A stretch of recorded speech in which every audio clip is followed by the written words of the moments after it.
What's up, Fight Game Media? JD Oliva here. We're talking a little more amateur wrestling. Joining me is the master of the Reattack himself, Pete Kowalczuk. What's up, my friend? What's up, JD? Thanks for calling me that little promo there on the Reattack.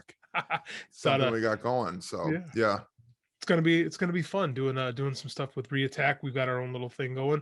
Pete is gonna be the mastermind behind that. But today with Fight Game, we're gonna talk about a name that's probably gonna be very familiar to wrestling fans as of late, super familiar to us amateur guys. But now pro wrestling people are starting to know the name Gable Steveson. What Pete, you're a heavyweight. Yeah. Tell us a little bit about Bill Gable. I'm the heavyweight king, or at least I like to think I am, at least the heavyweight whisperer. I stand up for my people and the culture of the heavyweights. And Gable Steveson is the young king. And so Gable Steveson has been a prodigy wrestler his entire life. He was a 4 or 5 time state champion in Minnesota at 215. And then eventually bumped as a heavyweight because he knew he was going to wrestle heavyweight in college. And then won a cadet. He won a junior world title as a cadet, which means he was I think he was a sophomore when, or like he's a junior in high school winning the 20 up to age 20 bracket at the world tournament, which is an insane accomplishment to wrestle up. Most kids just try to make their age group world team at the elite level, and he made the age group up and then went ahead and won that tournament. And so now he's had probably the greatest week of amateur wrestling next to what is probably going to happen, which is winning the Olympic Games. He's done everything that a college wrestling athlete could do in 1 month. He's done this month, and it has to be the greatest 30 days, 40 days, because I'd put in Big Tens in there too, of any 20-year-old wrestler we've ever seen before. I don't know if people really understand, like you talk about this is literally like one of the greatest months an amateur wrestler can have because of the unique situation, because everything is so condensed right now. All of this competition is being thrown at guys like in this moment, and the guys that are good enough to compete at both the college wrestling folk style level and the international freestyle level, like we've never seen it this compressed, and it's unbelievable what Gable's done. It's unreal. Yeah, and his ability to move his body, to control other humans, to talk on a microphone already and know exactly what he's going to say and how to play the crowd and get it going is really impressive for the prospects of professional wrestling. And I think as a fan of both, I want to see him win the Olympics and then move on to WWE, go to the next level, as they would say. So let's look at this month. Like, so he wins the Big Ten. The Big Ten is the best wrestling conference. It's the biggest, it's the most deep. And in his weight class, you had another world medalist in Mason Paris. And I believe Tony Cassiope is a multiple time junior national champion at the US level. Mm-hmm. So like you're talking stacked already. And those are the top 3 kids in the country in NCAA wrestling, right? Just right there in the Big Tens. Right. So he wins Big Tens and then he goes to the NCAA tournament and he just dominates there as well, which is an insane thing. And he had struggled. That was like the one hurdle he didn't get to overcome. He lost the national finals 2 years ago. Last year, he was the favorite to win, but didn't win because of COVID and it got shut down. It was supposed to be in Minnesota. It was going to be awesome. And then now to have him win and have him beat the brakes off of Mason Paris in the national finals, a world silver medalist, right? Which is incredible to see. And so now there's just like there's a 2-week break, maybe even, or a week and a half. I don't know what week and a half, yeah, between the NCAA tournament and the Olympic team trials. And he's been number 2 for a while, but he hasn't been able to beat Nick Gwiazdowski, who is a returning, he's a world medalist from bronze before. Medalist. Yes. I mean, I believe he had beaten Gwiazdowski the last time they had wrestled, but I think Gwiazdowski had also beaten him. So it'd have been a little 50-50. Yeah. They wrestled the best of 3 series, which in the US we wrestle best of 3 to see who goes to the world team after a bracket type situation. So a couple of years ago, Gwiz won the best of 3, and then they wrestled during the quarantine in a Flow Wrestling card where Gable finally got over that hump, but he didn't really open up, I would say. And meaning just didn't go after it. He didn't try to score any points, didn't do anything like that. And then, but still won, right? Accomplished the mission. And now you fast forward to Olympic trials, and Gable Steveson looked like an animal the entire time, like we've always known. But I think going from watching him in folk style, which he is incredibly dominant of and at, to see him wrestle freestyle is like an outer body worldly experience. He's better. Because he's so much better at freestyle than folk style, and he's the best folk style wrestler in the country. Not to mention, we even talk about he won the Hodge Trophy. That's the amateur wrestling NCAA version of like the Heisman. That's our version of the Heisman, is the Hodge. This year he split the Hodge with Spencer Lee. I know you're not too happy with that, but yeah. Spencer Lee had the most dominant performance during the season of it, with justifying, like Spencer Lee was scoring points and pinning people like it was insane. And then he wound up wrestling in the NCAA tournament with 2 torn ACLs and won it. So I mean, the kudos got to go there too. So this is a weird year. So this is the one year I'll be like, fine, split the Hodge, whatever. But Gable again, splitting the Hodge, winning NCAAs, winning Big Tens, then winning the Olympic trials, getting a tech fall over Nick Gwiazdowski in the first period. He teched him in the first period. That first match, you watched him wrestle and you go, he's for sure the Olympic front runner. Which is crazy because he's 20 years old. 20. He's eligible to be in the junior division. Yeah, still. He's a junior. Which is wild, is absolutely wild. But the technique and how he's able to hit the outside corners and move guys his size. And the thing about Gwiz that is underappreciated is like his leg attacking ability. So you would think that as heavyweights, normally it's not always leg attacks, right? It's upper body, it's pummeling, it's a little bit back and forth, but Gwiz is a very exciting heavyweight to watch wrestle. So you would think that they would match up well. And Gwiz is I think Gwiz has got to be 27. He's not that old, yeah. Right? And so he's still in his prime. And Gable made him look like a child, which is insane to say. But Gable Steveson has put himself to be if they were betting, right? He would be the odds-on favorite to win the world title or win the Olympic title. And there are multiple world champions in his bracket going forward. It's not going to be easy. I don't know if people understand. Like, I know American wrestling fans don't understand just how good the world really is, right? Like, and it's happened before where we'll take like really good NCAA wrestlers, put them on world Olympic teams, and a lot of times they don't perform. I don't think this is a case, right? I think that Gable Steveson, one, he's proved himself in the junior division. So he's been building up to this. 2, athletically speaking, he's on another level. Like, the Turk is really good. I believe Russia's got a pretty good heavyweight. But I don't, man. It's really the Turk and the Georgian. Russia really doesn't have. Well, they're not even qualified yet at the weight. I forgot. Which is interesting, But they're not even qualified. But the Turk and the Georgian are very good. The Turk is a multiple-time world champ, and the Georgian is a world champ as well. So, and they haven't felt Gable yet, and I don't believe that anyone can replicate a Gable feel. There's nothing you could do. And this is the way I would think about it. And it is a heavyweight. I can say this is that like our best big men play football. Yeah. Right. The most athletic dudes. I'm not the like apex athletic ability. I'm not dunking a basketball. Gable Steveson is. I'm not doing a backflip.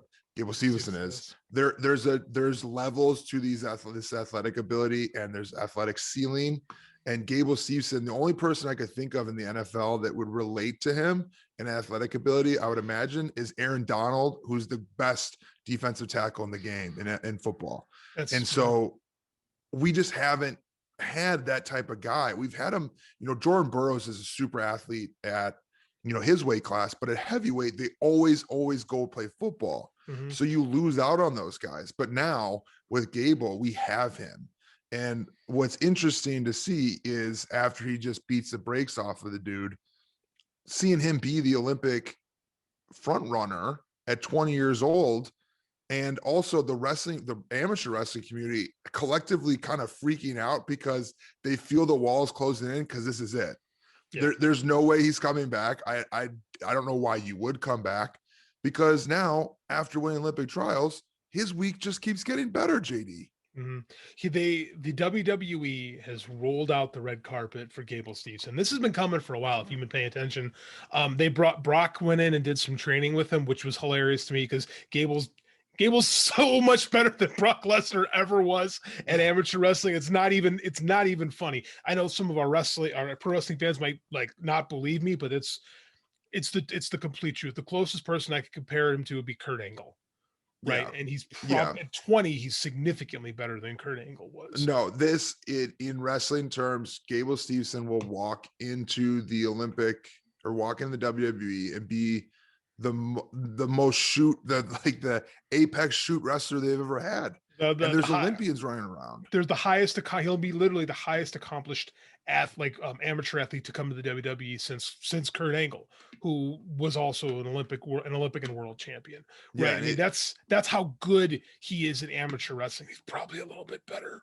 He is better. He is better. And I think that we'll see this summer. Now he's got to win, but yeah. I don't think it really matters from the pro wrestling standpoint. I don't think that that's going to affect it. Now, the only thing is that his star gets elevated even further. But you turn on NXT, their takeover, and there's Gable sitting next to the Queen, Stephanie McMahon, and she's like hyping him up, like cheering him on, hyping him up. Who do they do that for? Never. I haven't Kevin Owens just sat there like a nobody. He's been on the circuit forever, and they're just like, oh, Kevin Owens. And they just like golf clap, Kevin Owens. So then, to see what they're doing to him, and then like I was like, okay, cool. Like he was at Takeover, and that'll probably be it, right? Wrong. 2 week. All he did is he hung out with Paul Heyman, and Paul Heyman took him around, and he took pictures with Roman Reigns, and Ric Flair challenged him to a takedown. That's Ric Flair. Come on, man. I mean, like that's a bad idea. No, it's not a good idea, but it's awesome. Oh, I know. It's phenomenal. Like I have not seen them roll out the red carpet for a prospect like this ever. They probably would have for Brock if it was if the media landscape was like this in 2000, like that probably would have been similar because Brock looked like a pro wrestler from day one. Gable's a little different. Gable's a much better athlete, but definitely not the type of body guy. But you get him in the NXT system for 3-4 years and let him just train. He's going to look like $1 million. Because I remember when Gable was 18, when he was 18, and he should have won that first NCAA title. And he's a little chubby and looked a little bit like a kid. He don't look like that anymore. Like no, when he flexes up. Yeah, when he flexes, he's a jacked up dude. But yeah, I mean, but he's a good looking cat. And what's interesting in amateur wrestling is that people hated him because he has some antics. But what Gable understood is if they're booing you, which we know from the pro wrestling world, if you're trying to get them to boo you and they boo you out of an arena, you're winning. That's your clap. You're being a heel. And he was being a heel. And over his career to now, full babyface turn, he is the man in USA Wrestling, and everyone cheers for him. And Vince McMahon can't write that type of script, right? It's impossible because they did it perfectly, and it's running up to him going to WrestleMania and seeing what it was like. And wrestling fans, amateur wrestling fans, we got to enjoy August because that's it. He gone.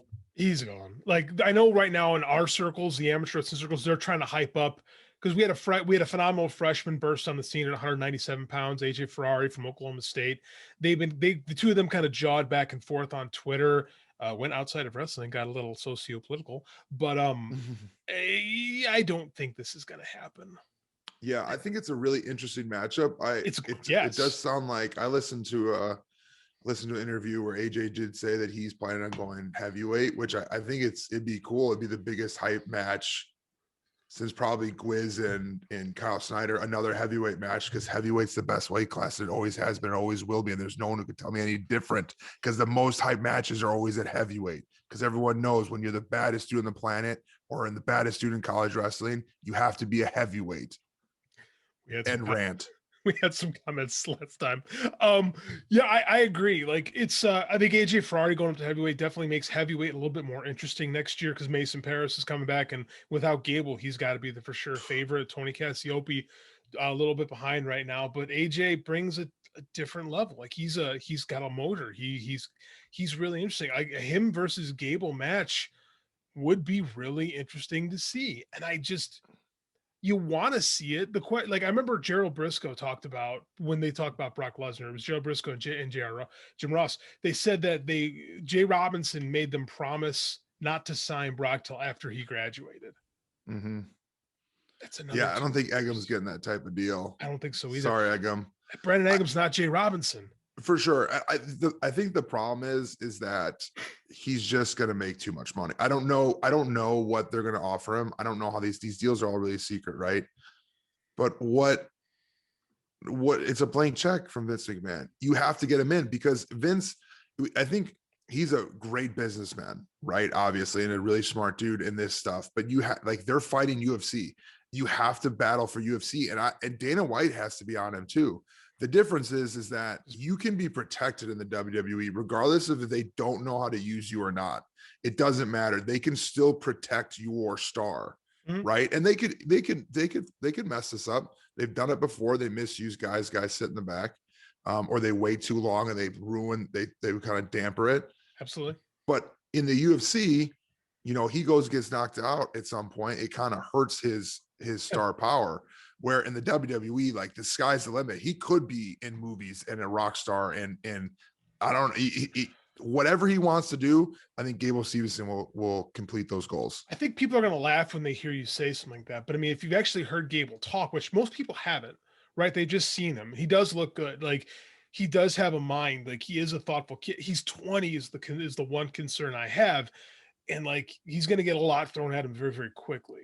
Right. Mm-hmm. But what WWE smart to do is they've got his older brother signed, right? Bobby Stevenson is already in the Performance Center. WWE's done an interesting job of recruiting amateur wrestlers the last few years. And they've got a really interesting group of amateur guys. They got Jacob Casper, someone who looks like John Cena at 22. Yep. They've got Joey Areola from Oak Park.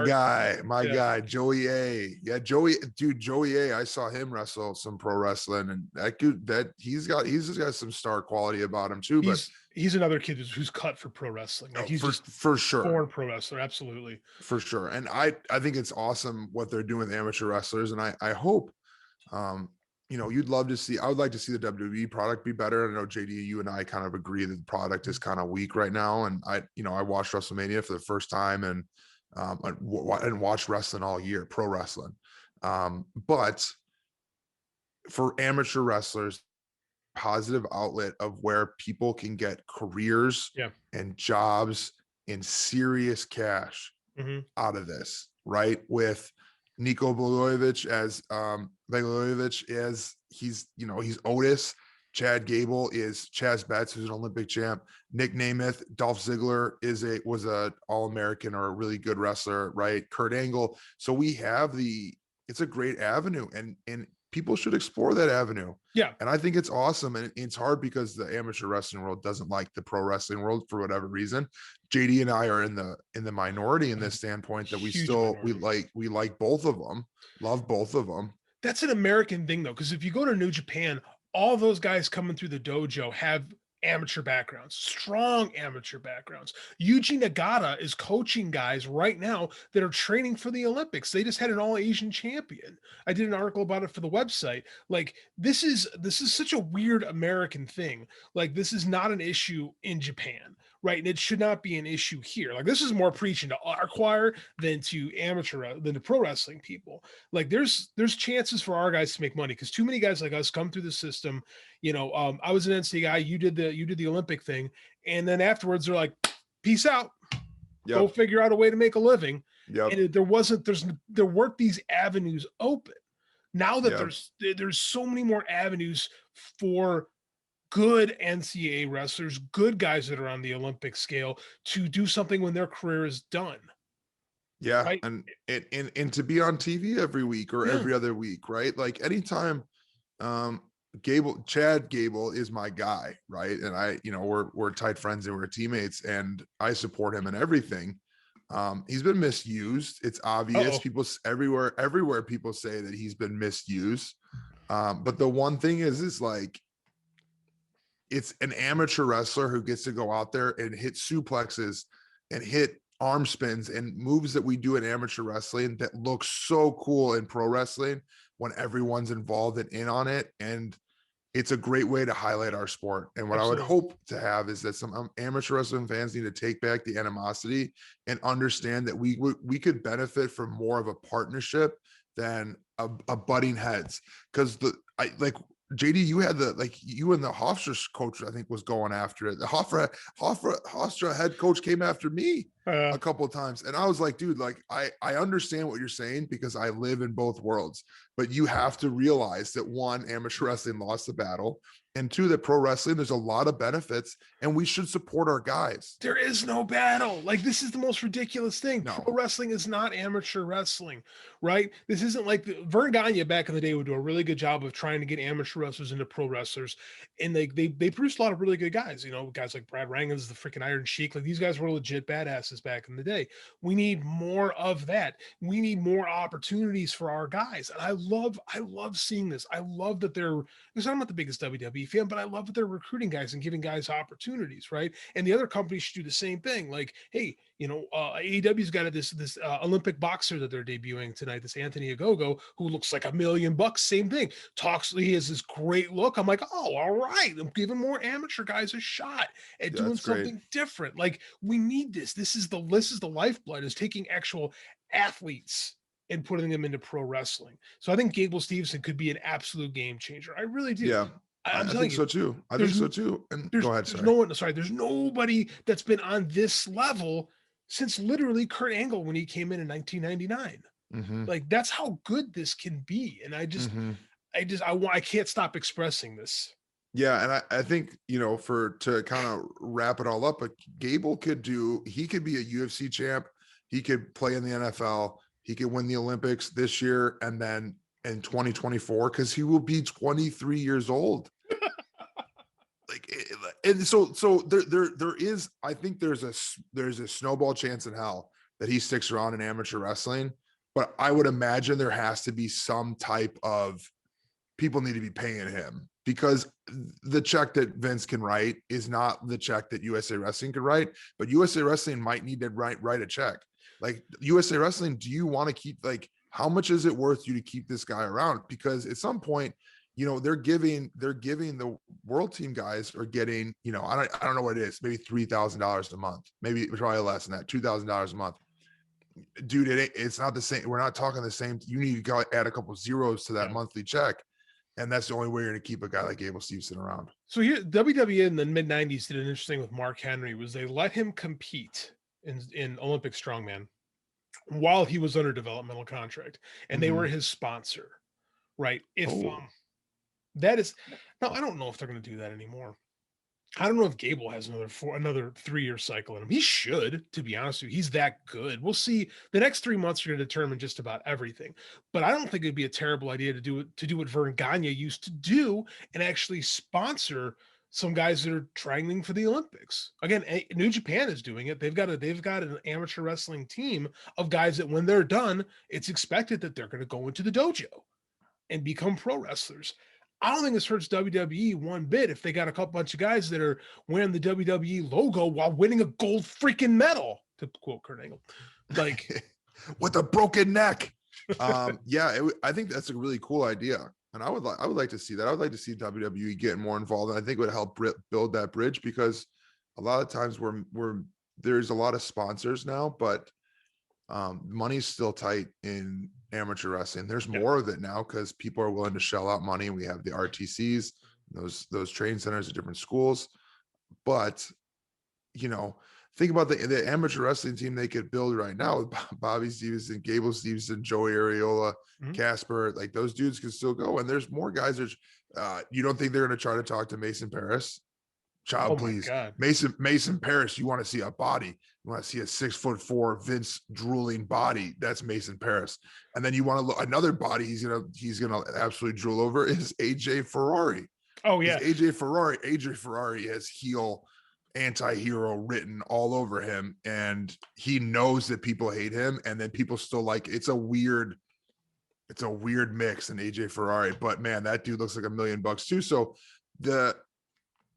amateur wrestling world is taking a little bit from the pro wrestling world and understanding how to promote themselves and understand they have a powerful platform and know that they can make money. And when you got these college kids getting 100,000 followers on Twitter and Instagram and TikTok, like I looked at Roman Bravo Young, who's a 133 pounder. His social media accounts are insane. Yeah. And he's got guys telling him exactly what he should be doing. He's a social media manager at 22 years old, 21 years old. And so it's going to be really interesting going forward to see how amateur wrestling can help produce itself and get guys into these bigger moments and bigger platforms, because Gable Steveson has elevated himself to a level that he could be an A-list celebrity in like 4 years. Agreed, And, 100%. I mean, after this summer, he's going to be a household name. Everyone's going to know who Gable Steveson is. So it's exciting to see. And I hope he does make the jump to WWE, because I think he could be a really great bridge builder between the two communities, which would be awesome. Well, you and I are going to keep following Gable and the rest of the Olympic team as they keep moving on toward Tokyo later this summer. We're going to keep doing stuff with Fight Game Media. We're also going to be doing stuff with our own site called Reattack, and Pete's really going to spearhead that and doing some really fun stuff. And we're just going to keep talking about amateur wrestling and trying to get as many people from this sphere to pay attention to what I think, and I know Pete agrees, is the greatest sport in the world. So for Fight Game Media, I'm JD Oliva. And I'm Pete Kowalczuk from Reattack Wrestling Content. We'll take it easy. See you later. See ya.